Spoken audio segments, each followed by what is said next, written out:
Mega প্রকল্পের নামে যারা জনগণের অর্থ লুটপাট করেছে তাদের বিচার নিশ্চিত করে দুর্নীতির টাকা উদ্ধার করা হবে বলে মন্তব্য করেছেন জামায়াতের আমির ডাক্তার শফিকুর রহমান। নওগাঁর এটি মাঠে ১১ দলীয় ঐক্য জোটের নির্বাচনী জনসভায় প্রধান অতিথির বক্তব্যে তিনি এসব কথা বলেন। এ সময় তিনি আরও বলেন, দেশের সম্পদ বিদেশে পাচার হতে দেওয়া হবে না এবং যারা জনগণের হক নষ্ট করেছে তাদের প্রত্যেককে জবাবদিহিতার আওতায় আনা হবে। এরপর চাঁপাইনবাবগঞ্জে জনসভায় বক্তব্যকালে জামায়াতের আমির বলেন, ১১ দলীয় জোট ক্ষমতায় গেলে সবার নিরাপত্তা ও অধিকার নিশ্চিত করা হবে।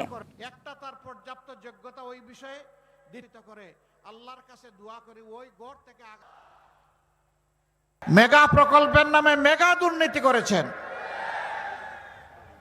এই লুণ্ঠন করা টাকাগুলো দেশে রাখার সৎসাহস ছিল না বলে বিদেশে পাচার করে দিয়েছে। আমরা সকলের নিরাপত্তা এবং অধিকার নিশ্চিত করব ইনশাআল্লাহ।